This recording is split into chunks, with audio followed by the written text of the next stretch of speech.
Welcome to the Gay Buddhist Forum, where teachers from all schools of Buddhism offer their perspectives on the Dharma and its application in modern times, especially for LGBTQI audiences.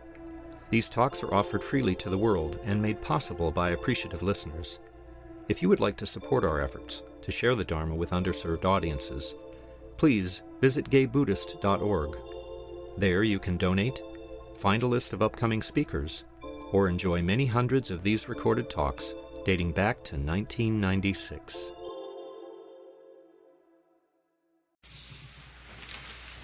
Well, welcome back, everyone. Let's say our names. Jim. Joe. Marty. Patrick. George. Carl. Kay. Snake. Mark. Greg. Dan. Peter. Lee. Gordon. Bob. Today we're delighted to have back Carol Newhouse, who is a teacher for the Berkeley Lesbian Sangha, and she's an old friend of the GBF, and greatly appreciated for her warmth, wit, and wisdom, and practical application of Buddhist tenets. So welcome again, Carol. Thank you. Thank you. It's really nice to be here. Wasn't that a beautiful sit? It was just what I needed anyway. Very soothing, I felt. It's beautiful. Thank you for being here, and I bow to your practice. Not everybody gets up through the rain and comes to sit. So thank you. What I have found myself doing when I come here, since I'm not in contact with you all, on any ongoing way, is bringing what I think from our Sangha, or what's going on with the Lesbian Buddhist Sangha, sort of directly or indirectly here. Last month or two, what we've been talking about, or what's been going on, or maybe a talk that I gave that people found interesting, something like that. So this is going to be a little different, and I hope you'll be patient with it in the beginning if it's a little unusual for you. I've become really interested in the neurobiology that's coming out now. By that I mean studies of the brain and brain chemistry and ways of understanding what goes on when we meditate and things like that. You may have seen a few articles in this, especially if you're in psychology or medicine or some field like that. If you haven't seen it, look around for it. It's coming out a little bit more from the Christian tradition. You'll hear things like, we found the God in the brain. Or something. And I just think, oh well, whatever. And I put it down. But then I began to realize through reading things that were coming more from actually the Hindu tradition and yogic practices, that they were actually probably talking about the same thing or similar things. There's a different way of interpreting it. So I began to read more and study, and through a series of synchronistic happenings in the last couple of months at a conference I was at and things, I came up with some interesting materials. And so what I'm going to try to do this morning is talk, hopefully not too long, about, we go to 12, right? About some of this. And again, if you know it all already, just be patient. I'll get to the second part, which is my understanding of why it's relevant and how it applies to maybe our sitting practice particularly. And then maybe a little bit beyond that, depending on how much time we have, I wanted to talk a little bit about a class I did for our Sangha called Daily Life Practice that we completed lately, and the issue of moving off the cushion into daily life, which is what my big issue is anyway. But it still relates to the brain, so I'll see if I can do all this. So neurobiology, neurochemistry, whatever you want to call it, it's just really some interesting discoveries that neurologists and other people in medicine are discovering about how the brain works. And the way they do this is they watch it on brain scans. And probably initially they were looking for tumors and things like that. I mean, that's what this technology is used for. But in research, they began to notice that people's brains, of course, were not formed the same way. And one of the first things they discovered was that the brain is not static. In other words, you probably are aware of this, but the old developmental theories were that, you grew up and you were an adolescent and different things developed, right? And then you were an adult and, well, then that was pretty much it, and then it started to deteriorate. We know some of that. And different cells died in different ways, and that was it. Well, now what they're discovering is it's not that simple, that yes, there's a developmental process, but even in someone as old as I am, in your 50s, you can still change your brain. You know, you can grow certain cells and sort of change the emphasis of the way your brain patterning works. And so that's when people, particularly from the yoga tradition, became interested in this. So I'm going to share a little bit about, just in a very layperson's way, some of this. And again, pardon me if there's a medical person here and I don't put it exactly right. But you'll get the idea. So what I've been able to figure out is there's, in the literature, things are coming out like, we've found the calm mind. We found God in the mind, like I said. Even empty mind, I found in one article. They're talking about what's called the frontal part of the brain, prefrontal lobes, may be a word that might be interesting to you. It's here and kind of here, the top of the head. And this is supposedly where not only a calming influence on the mind and the body is generated or connected with, if you want to think it that way, but other things also. Things like optimism and idealism. And someone even went so far as to say happiness, things like this, creativity. This stillness of mind, which I'm going to call now mindfulness, right, has been linked to spiritual development in general in a lot of these articles. I'm going to just read a little bit what an MD wrote from, I think he's from more of a yoga practice, but he also does sitting meditation. The frontal lobes located in the forehead are the most anterior portion of the brain. The most important portion of this area is called the prefrontal lobes. They are the most evolved part of the human brain, but found in a very limited way in such a few of the animals, such as dolphins. That was interesting. Human happiness and the ability to enjoy life is very much dependent on the function of our prefrontal lobes. And he goes on to also say our ability to concentrate, our ability to, he would have said, be present. But that would have been my language. So there's also an instinctive, and you're probably more familiar with this, kind of protective mechanism in the brain or area in the brain, a biological reaction to harm, if you want to think of it that way, or what's possibly interpreted as harm. And brain scans show that when people get upset, nervous, triggered, fears happen within them, that there's another part of the brain that starts to go. And it's called the limbic system or the amygdala, however you want to think of it.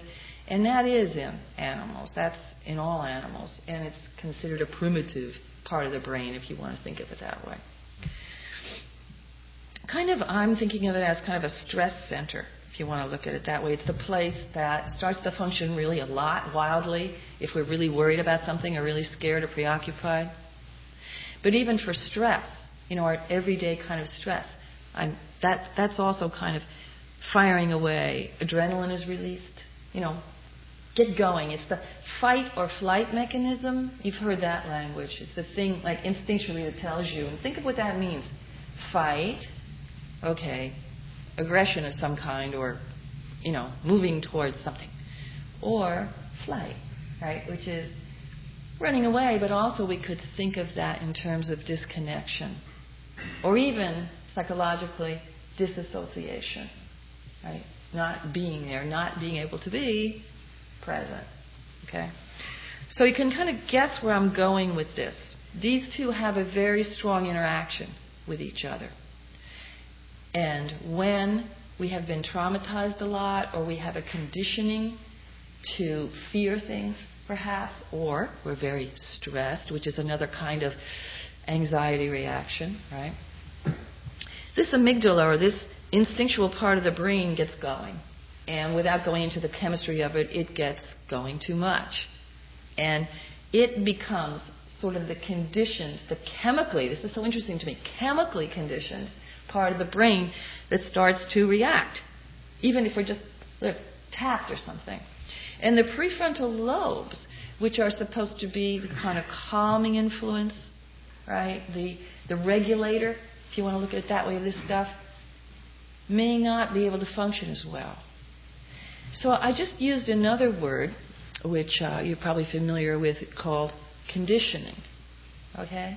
So I'm just going to share my own experience, but being less of a physical person and more of a mental person, I tend to think of this conditioning process we talk of in the Dharma, as something I have to get over mentally. I'm conditioned to react a certain way. I need to stop and breathe and, be mindful.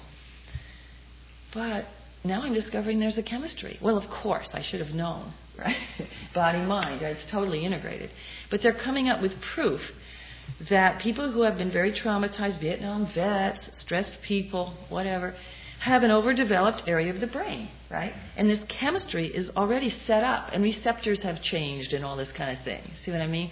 So that they're not only got a habit here, they've got a biological habit. See what I mean? Like, you could compare it to substance abuse, if you want, to some degree, an addiction, where they know it's a physical and emotional disease, right? So we're physical and emotional beings, we know that. So this is really interesting to me. It's bad news on one hand, right? Because we've got our physiology and our conditioning to deal with, but it's also good news in that when we sit down to meditate and our mind is racing, or at least you can feel the low-level anxiety or stress maybe from the work week or whatever, or maybe you're totally freaked out, we can call on something that we are biochemically developing called mindfulness. Not just an idea we have, or something we're spiritually trying to do, which is great, but actually a part of our brain and a chemistry that we're actually cultivating. The word cultivating fits nicely with this too, I think, from our practice. We're cultivating a new brain chemistry with our prefrontal lobes. We're actually, according to the brain scans, forming new cells in this area of the body so that it can help regulate and calm us down and make us more centered.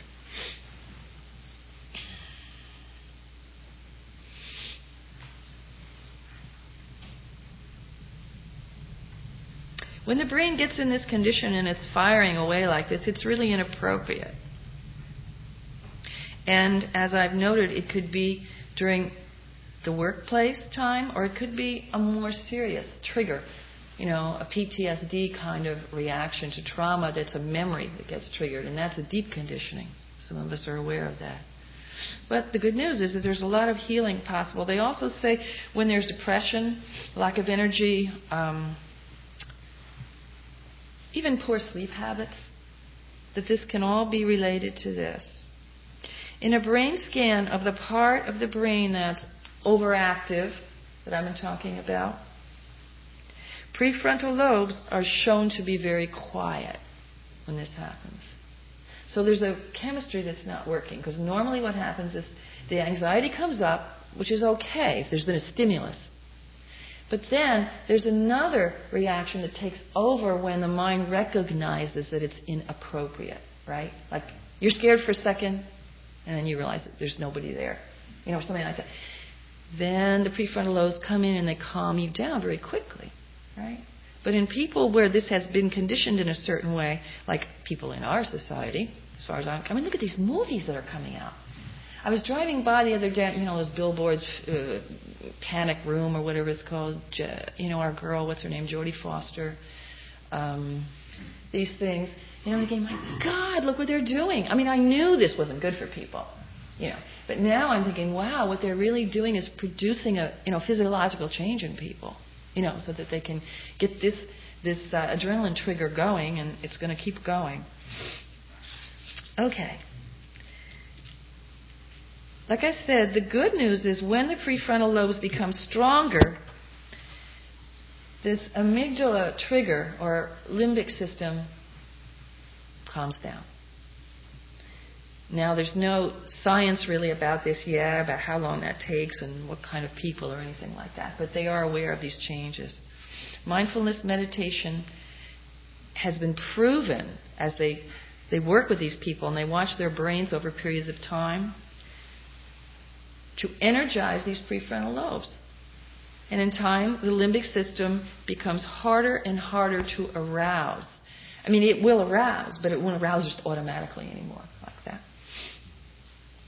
When I was at a conference in Cambridge recently, I met a woman named Amy Banks, and she's a psychiatrist. And we were talking about this, and she's done some of this research. And this is her language, and I actually wrote it down. See if you don't hear the Dharma in this. She's not a Buddhist as far as I know. If the prefrontal lobe regulation is not functioning well, okay, that's what I'm talking about, this calming effect, it cannot regulate the overactivity and the fears. It can't interrupt it, and it can't slow it down. Now, I don't know if you've had any lectures lately on right effort or right diligence, but what my understanding of that is that the ways that we're supposed to work with our hindrances or the difficulties or the inappropriatenesses that we have that come up, certainly in daily life practice as well as sitting, is to cut through them. Have you heard that language? You know, especially Zen language. Just cut through it. And you see yourself doing something stupid, just stop. Right? Or once the hindrance or the aversion or whatever it is has arisen, right? Because sometimes it does. We just don't cut through it, right? We slow it down, right? We temper it. We kind of get it under control, right? Here's her language. The prefrontal lobes can't interrupt it and can't slow it down. It's very interesting to me. And then she likens it to this kind of triggering thing that's going on inside us that we're a little out of control mentally. She likens it to a storm blowing over. Now, how many Dharma talks have I heard about, just sit. It's just a storm blowing over. It's just the bad negative thoughts or something. Just a cloud passing through. That kind of thing. That image was always very helpful to me. And here she is standing up at this medical conference talking about it's just a storm passing over, clouds passing through. And she's getting that from brain scans. So what's her advice to the public? Somebody says, well, what am I supposed to do about that? Especially if I'm working with clients, because this was like a psychotherapeutic kind of a conference.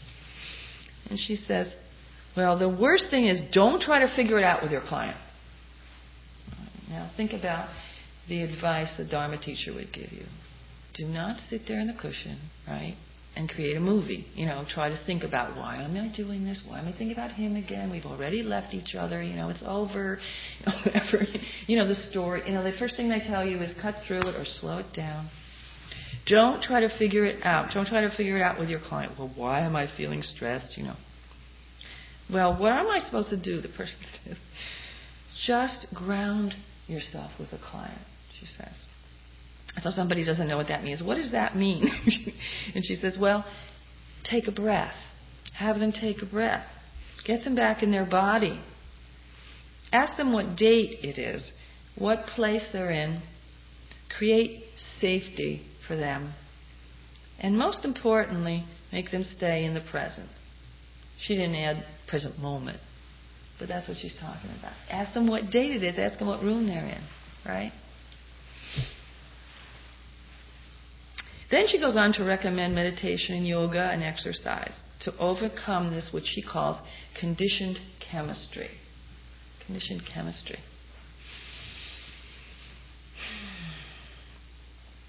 When I was back on the East Coast recently, I don't know if any of you have been there, either in Boston or New York, I was really impressed with how present September 11th still is there. These people were very present about it, and every talk they would give, they would sort of bring it up, things like that. Studies have been done, apparently, and this psychiatrist was predicting, based on these studies, the mind can really heal itself from trauma. She says that 75% of the people, let's say in a sampling, I can't remember what kind of sampling this with, but she's figuring out, can basically readapt and heal from like a one-time trauma, like even something awful like that, like the towers falling. And about 25% don't. But takes them quite a while. And this is kind of indiscriminate. It could be a year, it could be 5 years. You know, they didn't really get into that. But she's betting that at least a quarter of them don't. And she's thinking that those particular people have, of course, been wounded more deeply or more often, right? And their conditioning biochemically as well as mentally, right, is going to be harder, you know, for them to recuperate. But it's quite possible to do so. Okay, let's overlay a little more Dharma on this so you can see how I'm feeling about it. So in sitting practice, in fact, we directly cultivate attention to this part of the body. Now, I don't know which practices exactly you do. Certainly some of you who have done more yogic or Hindu practices are very aware of the third eye and the whole thing with that. Body scan from the Theravada tradition. I don't know if many of you are familiar with that, but the way my teacher does it, she spends a lot of time on the top of the head and the forehead and the eyes. And then eventually she goes through the whole body. But again, it's a mind-body integration, particularly with this area of the body. And then, of course, the breath. You know, that's the sympathetic nervous system. That's the involuntary process that we're talking about, that this trigger mechanism is involved with. It's the same thing. I wasn't talking about the body. I was talking about the amygdala, but it's this instinctive reaction that also governs our breathing. Well, naturally, you know, panic attacks, right? People can't breathe very well. So by bringing attention from the prefrontal lobes, which we call mindfulness, right, to breathing, in a way we integrate things well, right?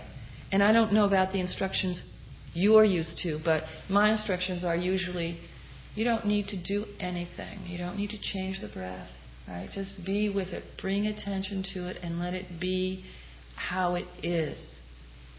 And the teaching is that eventually it comes to its natural state, right? Whatever that is for you. And that usually creates a kind of a concentrated, healthy, whole feeling, right, within us. So that's the same thing. It's the same chemistry I'm talking about. Calmness and safety is felt. It's become more into our body. So in mindfulness meditation, we do a practice that stimulates the frontal lobes, moves us away from fear and confusion, and cultivates a peaceful, harmonious mind.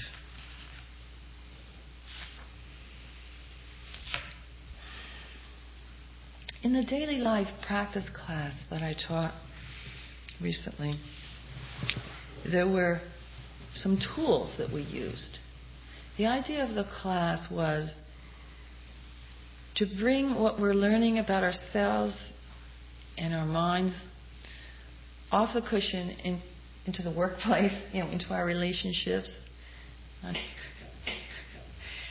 And I know that's an issue for all of us. And some of us probably feel more successful at it than others for different times. My experience has been that we need help in this area. I need help.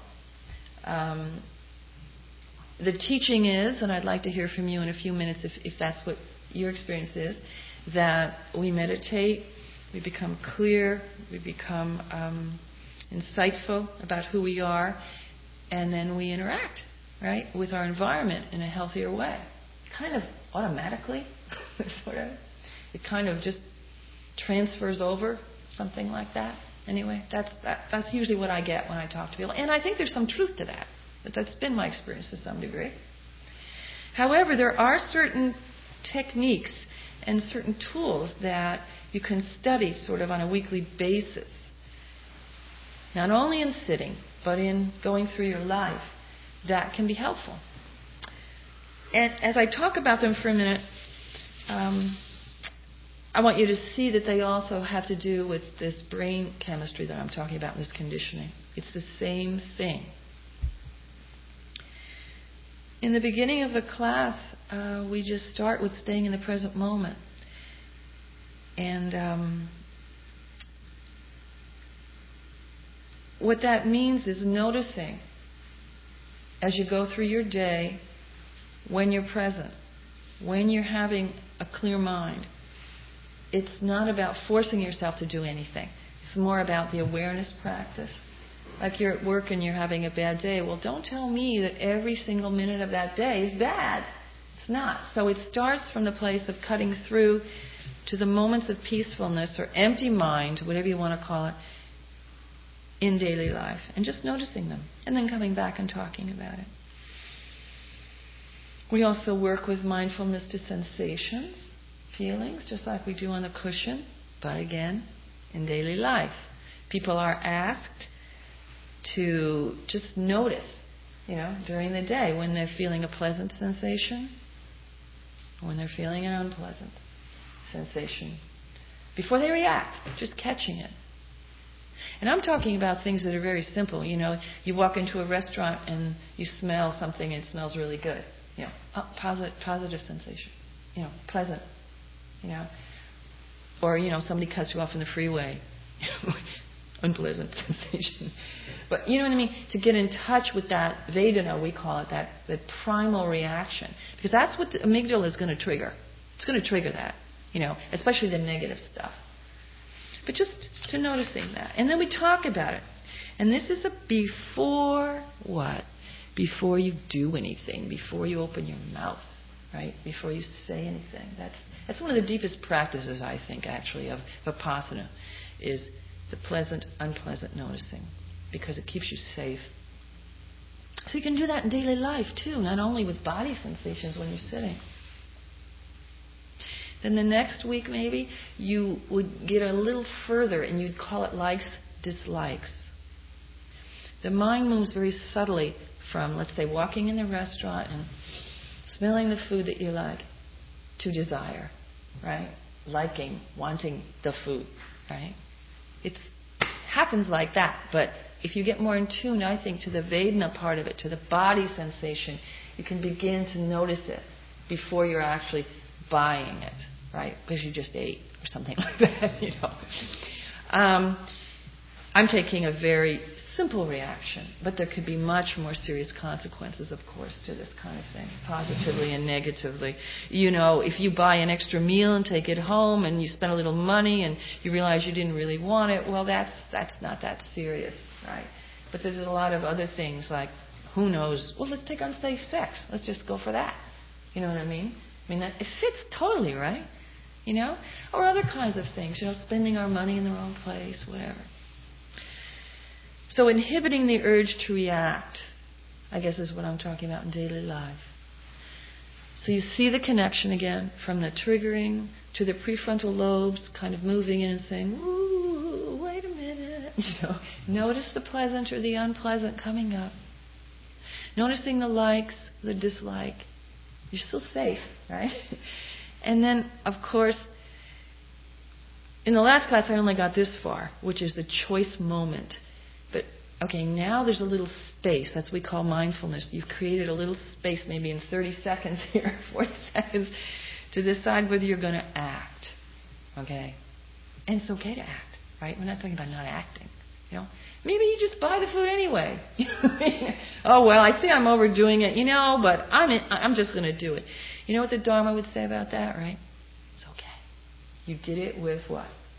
Awareness. It's a totally different trip. Try that out and see if you don't notice it. You probably will eat that food differently, or you might get the idea of sharing it, with somebody. Because you're doing it from a different place, not just greed, not just impulse. So you can do stuff. It's not about that, but the choice moment.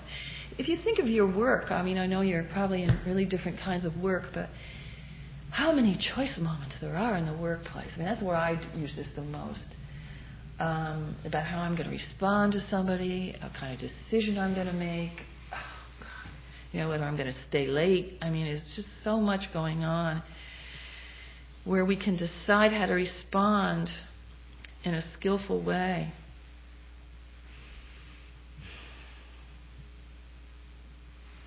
So this kind of focusing can actually result in behavioral changes that are more consistent with our spiritual practice, right?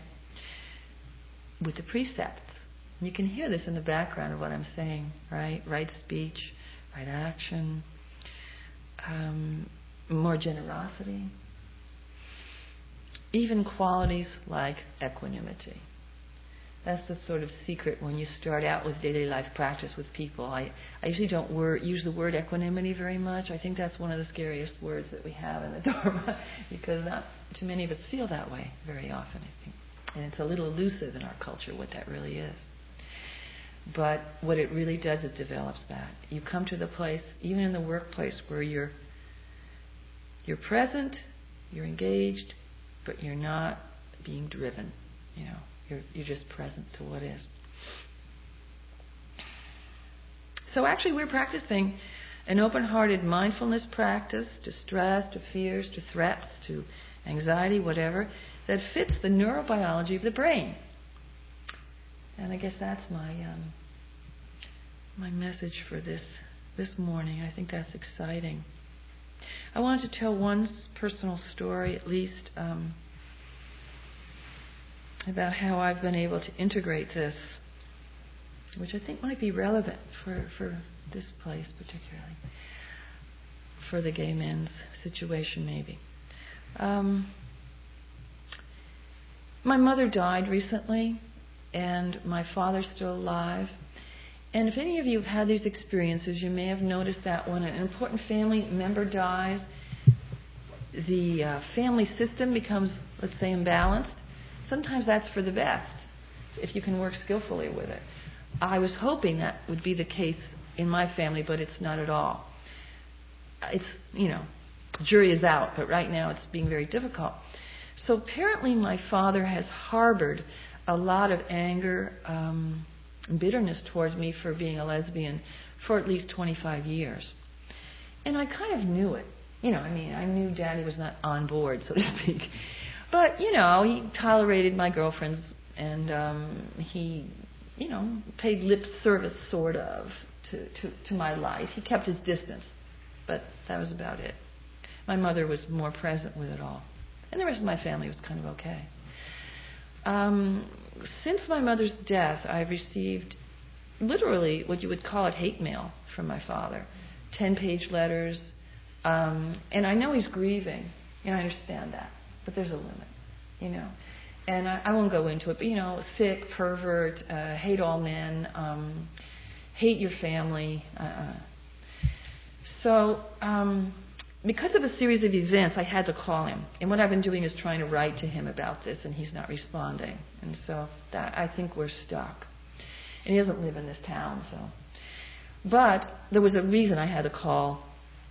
And I knew I was going to get him on the phone. And it was just so helpful, to have a mindfulness practice where, and I had known about this also, so I was even able to visualize the fact that I knew I was going to get triggered, just by dialing the number, let alone anything he was going to say to me, or not say, or whatever.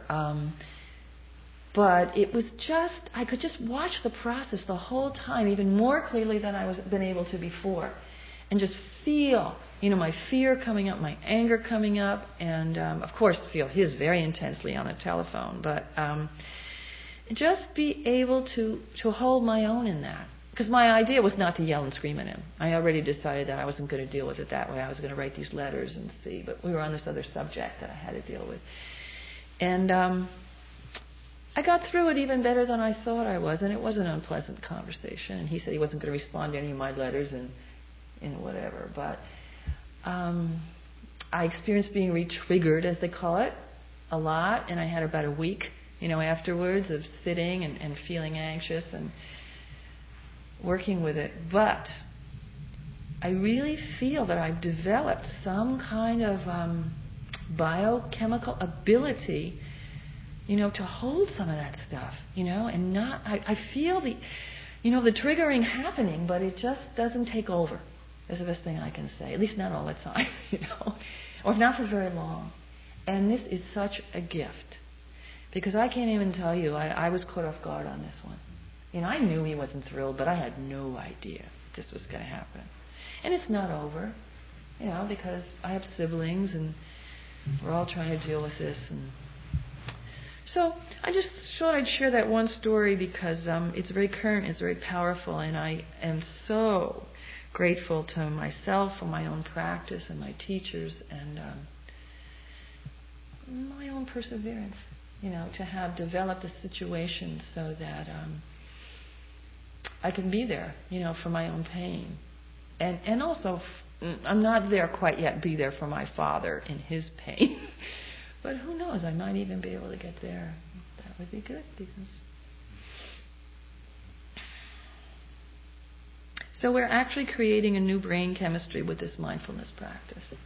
And some of you may have known that. But I'm feeling like I'm getting the benefits. So, thank you. Does anybody have anything they would like to share?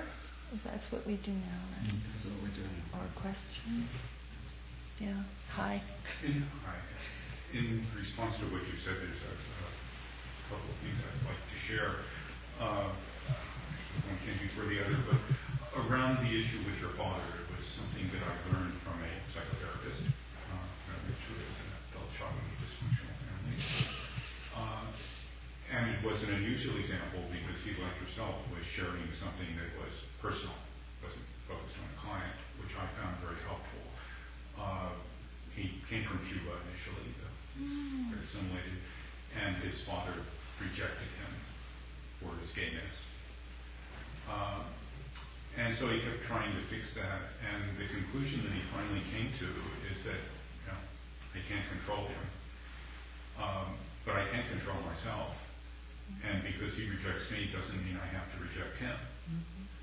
So what he did, and I think it was around a birthday or something like that, he wrote his father a letter of appreciation, but about all the good things that his father had done for him and perhaps others during his life. Mm-hmm. And he sent it to him, and at least at the time that I was with him, and this was maybe within the same year, still didn't hear a word from his father. His father had, I have no son, mm-hmm. kind of thing. Mm-hmm.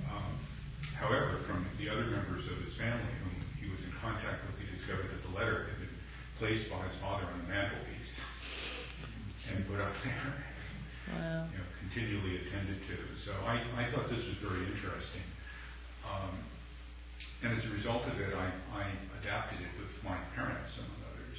An only child and, the usual Jewish,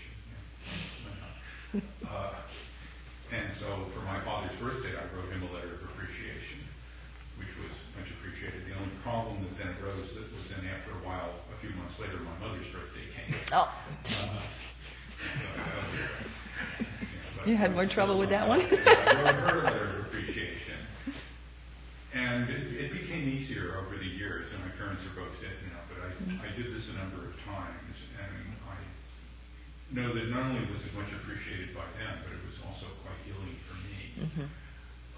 And I did get some, we weren't estranged, but I did get some responses. And then since then, from time to time, I've taken to doing that with a few people, several people who were very close friends, and with my partner on a fairly regular basis. And it just seems to be a good thing to do. You mm-hmm. generally don't get a big response from them, but mm-hmm. you know that it's a big issue, and some of them have responded that way.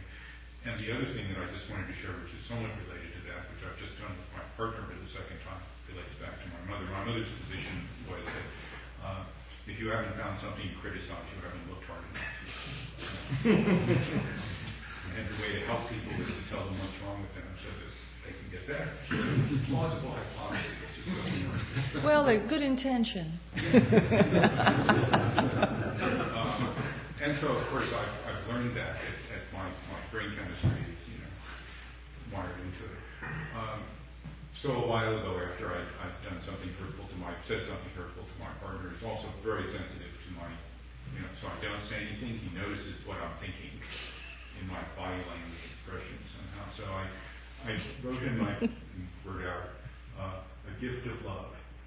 For 1 week, I will not judge or criticize you in hard mind or body language. And so I just had occasion to do this again this morning, just before I started to get over here on time, so it was in the top of my mind.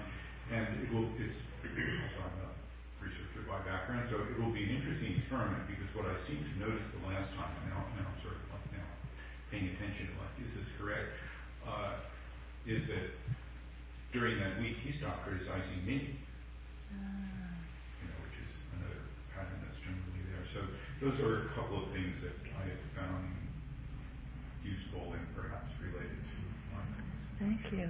Yeah, thank you very much. Carol? I enjoyed your talk very much. What I think is interesting, I had a bodywork teacher once who said that it's helpful to think of the brain as being in the body and the body being within the mind. Because I don't think it's just our brain chemistry that changes. One of the reasons why I love coming here, is the meditation in the group is very special, as these week today. Again, and I had an old friend, Charles Swearingen, who had deep gravitas from enormous family suffering that he had come to peace with.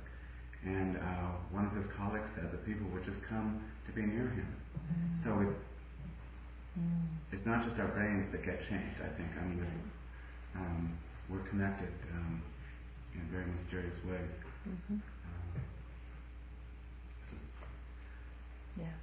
I think the scientists are slowly crawling to Falling over. a recognition of something larger going on than just the body. Right. Yeah. Hello. What's your name again? Gordon. Gordon, hi. Excuse me, I have a little bit of a cold. I've been giving quite a bit of thought to the area that you just spoke about this morning in the last couple of weeks. My practice has brought me to a point where I've cultivated enough mindfulness that when a situation arises, it's pleasant or unpleasant, I can usually acknowledge it, notice where I'm at, feel it in my body, and give it some space before I react. That's We great. call that freedom. Yes. Most of the time, I can do that. However, I've also noticed that, like a week ago, I had an incident where my landlady threw out a box of mine that was stored in the garage. And it was pretty obvious that it was stored, and she just got in some sort of a mode where she was cleaning up, and she threw it out.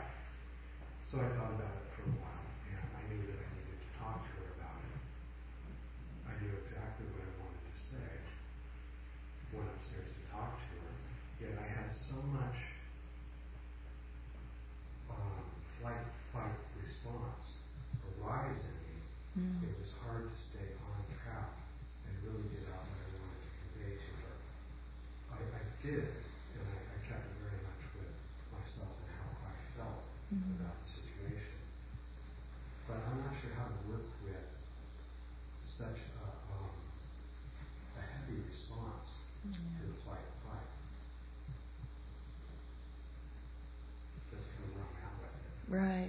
Right. Well, how helpful was it, your interaction? Because sometimes, again, you're taking responsibility. You're talking about yourself, so you're not really putting anything on her. How helpful? Was it okay? It was very helpful. Yeah, because sometimes, being very upset, Right. it's tricky, is okay. You're not targeting her, in other words. You know what I mean? You're just being who you really are. There's a difference, right? I don't know. What was disturbing you about the flight? Just because your feelings were so strong? It seemed like it wasn't proportionate. The message I conveyed to her, and even though that she could see I was very upset, was just fine. And she apologized, and I thought about it for a day, and I went back and I accepted her apology. Yeah. And the end result was very good. But it was just it just seemed to be... You were just surprised by how much there was. Yeah. Well, we've all had those experiences, haven't we? We think, it's just a box. I'm going to go up there and talk to her, Yeah, we could do a psychological analysis about it, but it's not, it's not really necessary. I mean, who knows what it triggered, other people not caring for you and your stuff, and who knows what all. I'm not sure, but I'm often surprised by the intensity that's really there, about something, That's probably an indication when there's that strong of an intensity that it triggers underlying Right, issues. right. That's not Habitual, to do conditioned, right. Other people disregarding something that's important to you category, something like that. But again, I still think that we're only human and we have to trust our reactions, and as long as you've developed, it seems like you really have, a pretty high degree of mindfulness in your interactions, that's human, right? That's just humanity, that sometimes we get upset, right? Well, it sounds like just the stuff that you were talking about in the chemical Yeah, it just gets going sometimes more than others. And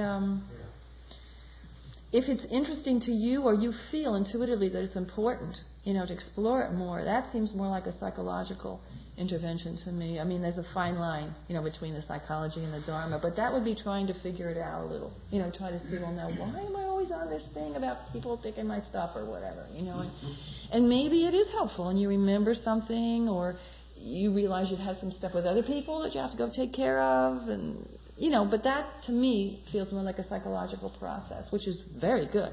That's why they work so beautifully together, psychotherapy and the Dharma practices. To me, it feels like there was the acknowledgement there's something else going on. Yes, It's yes, quite a gift. yes, and that's what mindfulness does. I mean, at least I think if people are teaching correctly, that yes, especially on a long retreat, a lot of stuff comes up, but you can't figure it out there, and you're not going to get an answer to it or something. You're just developing a tolerance to it or noticing awareness of it. Maybe you jot it down or something, but that really needs to go somewhere else, I think. But yeah, that's what's so helpful about it. Yeah. Thank you.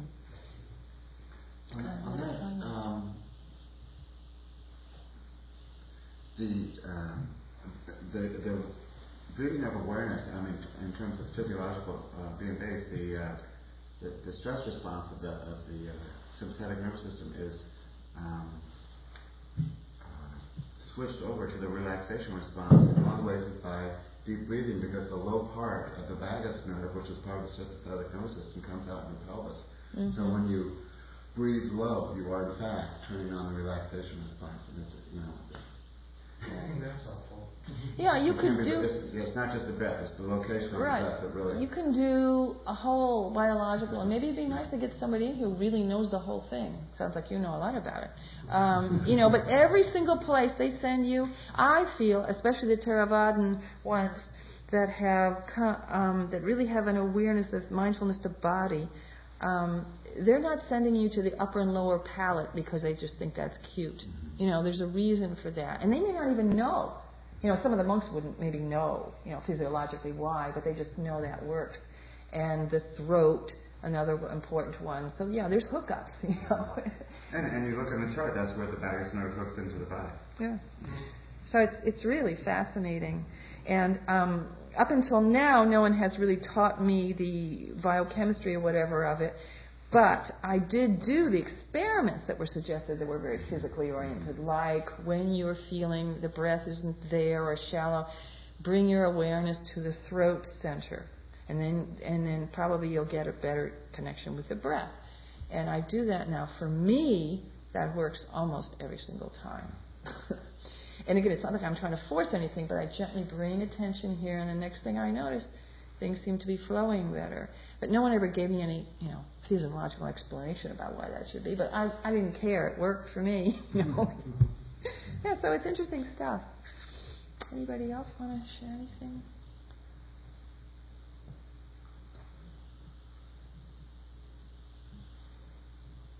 Snake, you don't have anything to say today? For some reason my attention's drawn over there. I don't know why. Well, I'm agreeing with you a lot, I experience a lot in my body, and it's just constantly amazing how we think, how we spend so much time in our head, reasoning and justifying and proving people wrong and everything, and It comes down to, suffering happens because you want control. And if you surrender and accept and get grounded, get in alignment, with the physical earth and the heavens above, balance, and work with gravity to actually align the chakras and feel them all. It's a big discovery for me that you don't have to live in your head. You can focus on other parts of your body and get grounded. So, in my case, all my, not all my suffering, but a lot of my suffering comes about because I haven't come back to the present and realized, this is happening because I want control. I can't have it, Right. That all is just what Buddhism is to me, is what the idea of being a bodhisattva is. Is being able to put someone else or something else first and take second place. It's really hard to do, with strangers and things like that. Especially in our culture, that's where I think we have to bring compassion to our own inability, our own failing somewhere on that one, because we're conditioned to totally do the opposite by everything around us. We're lucky if we found a partner, a family member, somebody who's kind of in agreement with that. That's the truth. Every time I walk into the workplace, and I walk into a fairly friendly, place, but nevertheless, just produce, do, control, be responsible for, make it happen, constantly. So we're really going against the grain a lot, and that can, feel a little strange sometimes. Thank you. I didn't mean to call you out of your samadhi, but... Carol, thank you very much. Again, you've been quite still. Oh, thank you all so much. It's great to see you're still here and going and doing well. I don't get to see you very often, but I really use this Sangha as kind of a brother, what can I say, an image of connection a lot. And it's just, I appreciate your work, so thank you. Do we have any announcements? George. A reminder that today's talk and others are available on the internet at gaybuddhist.org. That is so terrific, George. Thank you for mentioning that. That is so wonderful. Wow. And thank you, Patrick, for doing the recording. Great. And I just wanted to remind people once more about the retreat in the fall, in the first weekend after Labor Day, and also to mention that there are new improved flyers in my continuing effort to improve my low-level visual skills out there. So, take one, give it to others. It also now mentions the cities and where they are, so give it to friends. Peter. I'm the host today. I don't see any new faces. Is there anybody here who's not here before? So you all know, about cups and financial requests and so forth. Also, I believe next weekend is Carnival. It's also Memorial Day weekend. And I, in my own experience in the past, have run into the frustrations of parking and streets being closed and frantically trying to get to a place where I can meditate.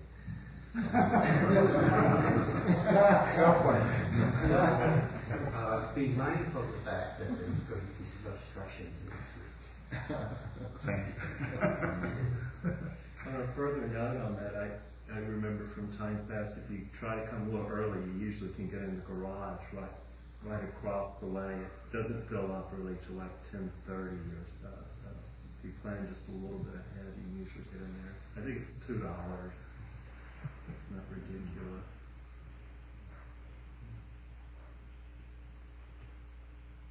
Okay, that's it. Carol, would you bless us with a blessing, please?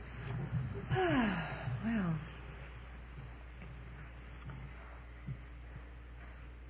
May we all come into a deeper and truer patience with ourselves. May we open to the truth of who we really are. And may we bask in it. Thank you.